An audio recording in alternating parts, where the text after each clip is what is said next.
Você sabia que, por mais que nós, em alguns momentos, não saibamos o motivo de algumas coisas, se nós formos procurar, tudo tem um motivo. Tudo tem um motivo.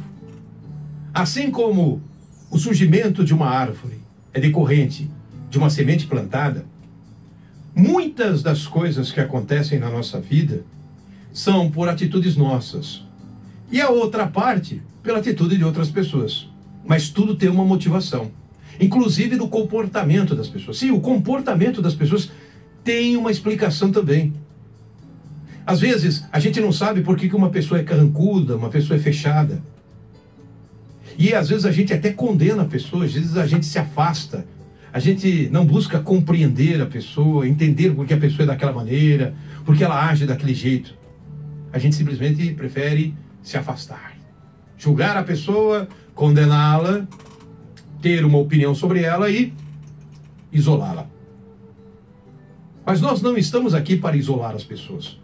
Nós estamos aqui exatamente para que possamos compreendê-las. Assim como nós, muitas vezes, queremos também a compreensão dessas pessoas. Eu sempre me lembro da história de uma professora minha, que aliás foi uma professora sensacional que eu tive de língua portuguesa, que me ajudou muito. Por isso que até hoje eu me irrito com a escrita das pessoas através das mídias, das redes sociais. As pessoas escrevem errado, um negócio impressionante. A gente não precisa acertar 100%, talvez 90%, 95%. Agora tem gente que, de todas as frases, tem palavras erradas. E eu agradeço o aprendizado que eu tive daquela professora. Mas a convivência não foi fácil, não.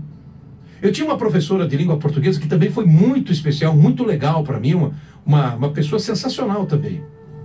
E numa mudança de ano, eu queria que fosse aquela primeira professora de língua portuguesa. Só que mudou. De repente entra na sala uma senhora de semblante fechado, alta, sisuda, oriental, japonesa, cara de poucos amigos. Só dizia olá, boa tarde e sentava. E passava as lições, as tarefas, com aquele semblante fechado. Ela não sorria. Ela não sorria, mas não havia o que fizesse com que ela sorrisse. Ela ficava o tempo todo, ela participava às vezes das conversas, mas com o semblante fechado. Todo mundo tinha medo. Algumas pessoas não gostavam dela. E até eu, lógico, garoto, me afastava um pouquinho, percebia uma certa distância da professora. Por que a professora tinha que ser tão amarga daquele jeito? Foi então que, com o passar do tempo, eu descobri que ela não sorria há anos, porque ela sofreu um acidente de carro. E nesse acidente de carro, morreu o marido e os filhos. E aí eu não sei se eram 2 ou 3 filhos, mas morreu o marido e os filhos. Desde então, ela, como única sobrevivente daquele acidente de automóvel, ela nunca mais sorriu. E eu passei a entender e compreender, e me colocar no lugar dela. Eu também não sorriria mais. Dificilmente eu sorriria. A vida é assim. Eu passei a entender por que ela era daquela maneira. E eu passei a admirá-la mais. Então, daquele momento de achá-la amarga, de condená-la, de julgá-la, de isolá-la, de achá-la chata, de preferir esse ou aquele, eu passei a respeitá-la e admirá-la ainda mais. Na vida nós passamos por isso e não entendemos porque as pessoas às vezes têm algumas reações contra a gente ou a gente contra aquela pessoa. Às vezes as pessoas também não entendem porque elas não participaram da nossa vida. Elas não sabem quais são as nossas cicatrizes, quais são os machucados, quais são as feridas na alma que nós carregamos. As pessoas simplesmente, elas acham que todo mundo teve a vida perfeita ou dentro do cenário que elas estão acostumadas. Nem todo mundo tem pai e mãe, nem todo mundo tem vô e vó, nem todo mundo tem casa própria, nem todo mundo teve almoço garantido a vida toda. Tem gente que passou boa parte da vida, não sabia o que era dar descarga, apertar lá no vaso sanitário. Teve gente que foi descobrir o que era apertar uma descarga quando mudou de cidade. Com 25 anos de idade, a pessoa apertou a descarga. Isso faz parte, mas a gente julga, prejulga as pessoas, a gente não faz a menor ideia de onde a pessoa está vindo. Qual foi a criação que a pessoa teve? A gente só julga.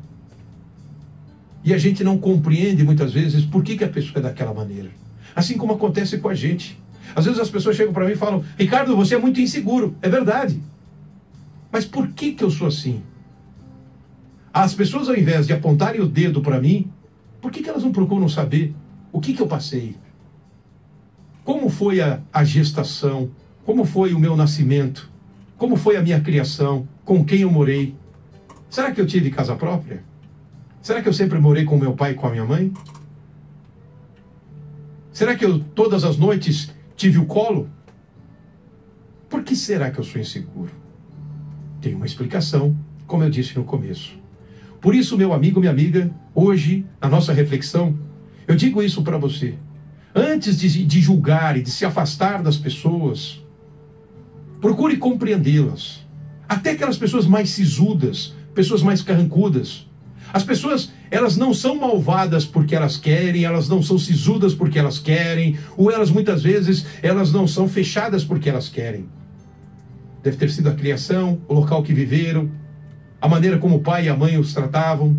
É preciso entender e mostrar um novo mundo para essa pessoa.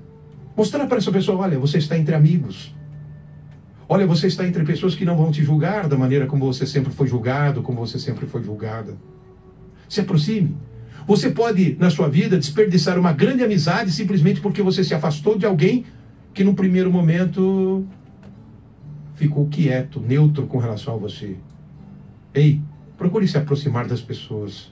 Assim como você gostaria que as pessoas se aproximassem de você e compreendessem um pouquinho mais do porquê você é do jeito que você é.